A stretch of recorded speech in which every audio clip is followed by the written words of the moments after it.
Samantala, isa na ang naitalang patay ng NDRRMC kaugnay ng pananalasa ng bagyong Yolanda sa bansa habang patuloy ang preemptive evacuation sa mga apektadong lugar. Nasa NDRRMC ang aming kasamang si Waywaya Macalma para bigyan tayo ng update sa epekto ng bagyong Yolanda. Waywaya?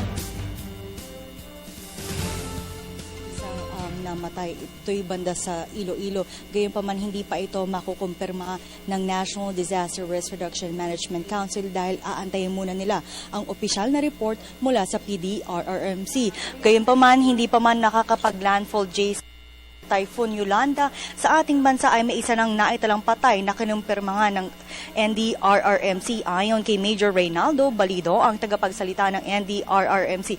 Isang lalaking may edad na 56 years old ang nasawi kahapon sa poblasyon Barangay Lingi, Surigao del Sur. Nasawi ang biktima habang nagsasagawa ng preemptive evacuation ng may isang posting ang tumumba sa kanya at makuryente siya dahil sa open wire ng poste. Ayon naman kay PDRRMC Officer Jerry Bionat, hindi man ganon kalakas ang bagyo sa Alinunan, Kalinog, Iloilo ay may isang katao silang naitalang nasawi dakong alas 9 ng umaga. Kanina, ang mag-ama ay nakuryente at kinilala ang biktima na si Randy Sihar habang ang anak niya ay naitakbo naman sa pagamutan. Ayon sa huling talaan ng National Disaster Risk Reduction Management Council, umabot na sa 26,675 na pamilya o 125,604 na individual ang nagsagawa ng preemptive evacuation simula pa noong isang araw sa 22 probinsya.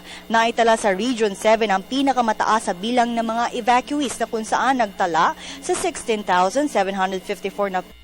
Ito ay ang mga probinsya ng Cebu, Bohol, Negros Oriental at Siquijor. Samantala, hanggang sa ngayon ay nananatili sa 28 flights ang kanselado. Ito ay mga biyahe patungong Tagbilaran, General Santos, Iloilo at Bacolod, habang ang mga nagsuspindi naman ng klase sa mga Regions 4B, 5, 6, 7, Region 8, 10, 11 at Caraga Region, habang umaabot naman sa 2,087 na pasahero ang stranded ngayon, 50 vessels, 557 rolling cargoes at 54 na motor bangkas ang stranded ngayon. Sa Region 4A, ito ay sa mga pantalan ng Batangas, Lucena at Quezon, habang sa Region 4B, ito ay nagtala naman sa pantalan lamang ng Romblon. Sa Region 5, sa pantalan ng Albay, Sorsogon at Masbate, habang sa Region 6, ito ay naitala sa Bacolod, Iloilo at Caticlan.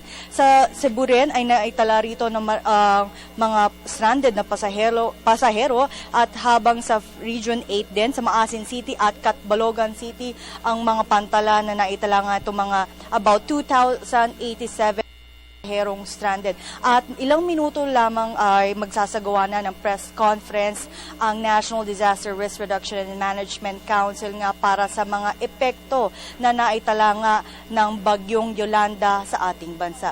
At yan muna ang pinaka-latest mula rito sa NDRRMC. Maraming salamat sa iyo, Waywaya Macalma.